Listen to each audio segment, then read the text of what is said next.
Hi guys, today we will discuss about One Piece 1100. Why did Kuma visit Luffy's village?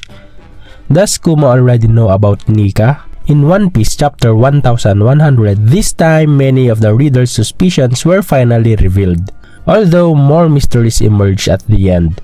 Why did Kuma go to the sea near Fuchsia village? Did Kuma get to meet Luffy? Come and see the complete review in the discussion of One Piece 1100 in the following video.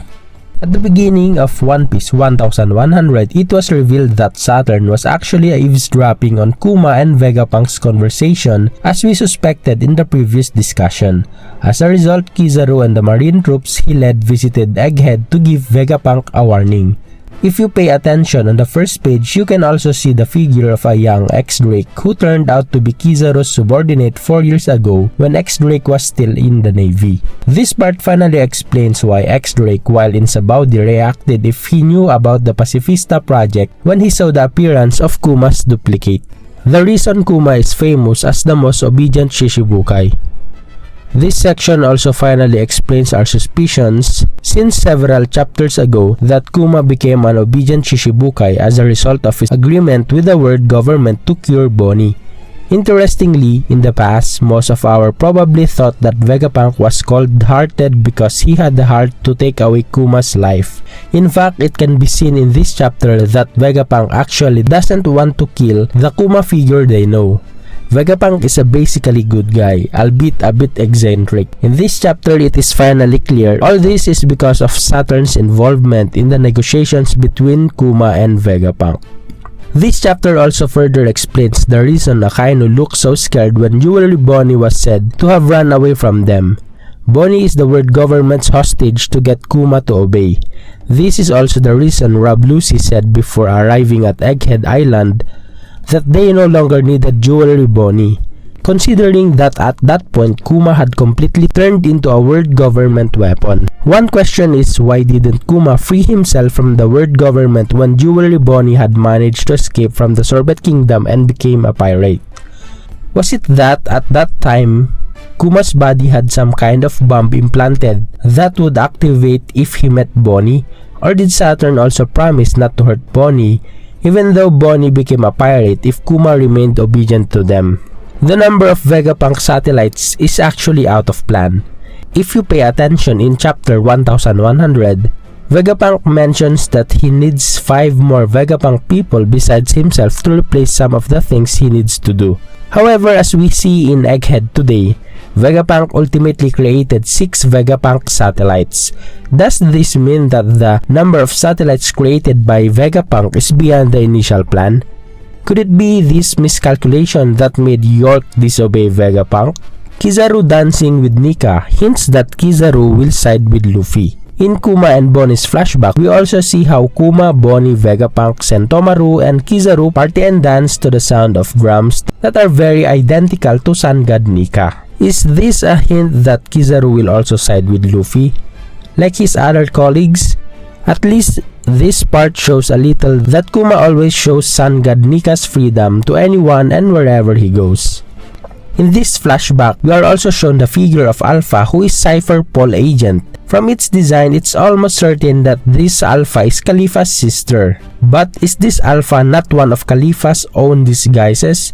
Khalifa should have disguised herself and infiltrated Water 7 so that she could not have disguised herself as an Alpha in Sorbet Kingdom. So the most reasonable possibility is that this Alpha is Khalifa's sister. Previously, we saw the figure of Khalifa's father, Lasky, in Ohara's flashback 22 years ago. At that time, Lasky served as a CP9 agent under the leadership of Spandin, Spandam's father. It wouldn't be surprising if Lasky had another child besides Khalifa, who was also recruited to become a Cypher Paul agent. Ace managed to defeat one of the Shichibukai. In this chapter, we are shown that the empty Shichibukai seat was apparently the result of Portgas D. Ace's actions in the past. If you remember, Ace himself, when he was still captain of the Spade Pirates, was actually offered to fill the vacant Shichibukai seat. Unfortunately, Ace refused the position.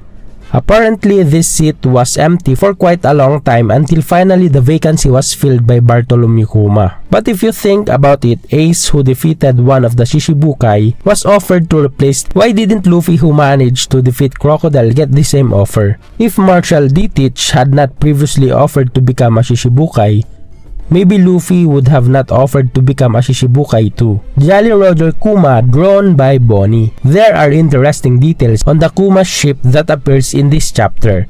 If you pay attention, the Jolly Roger or pirate symbol used by Kuma is the symbol drawn by Bonnie as seen in the previous section. If you think about it, it's a bit strange to imagine Kuma using a Jolly Roger that cute while still having the nickname Despot.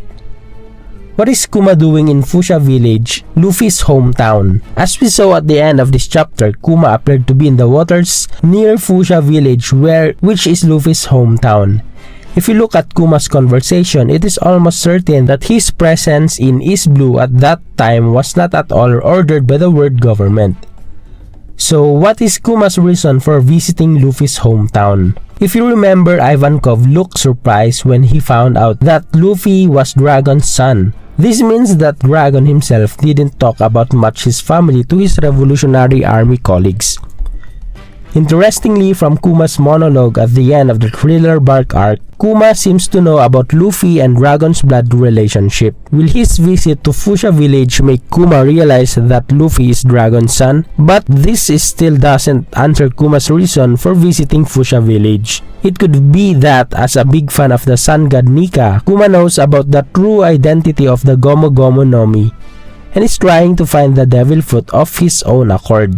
Kuma probably got information that the Gomu Gomu no Mi was captured by Shanks, then traced Shanks' path until he finally arrived at the Fuchsia Village. Then Kuma might discover that the Gomu Gomu no Mi, which is actually the Hito Hito no Mi model Nika, was actually eaten by Luffy. So Kuma finds out all the information about Luffy. This could explain why Kuma seems to know about many things related to Luffy, such as Luffy's connection to Dragon and that Luffy and Ace are brothers, which was seen in Kuma's conversation at Thriller Bark. If Kuma finally found out that Luffy had acquired Nika's powers, the reason Kuma appeared to repeatedly protect Luffy would also make more sense. So what do you think about this discussion about One Piece chapter 1100? Don't forget to write them in the comments column below.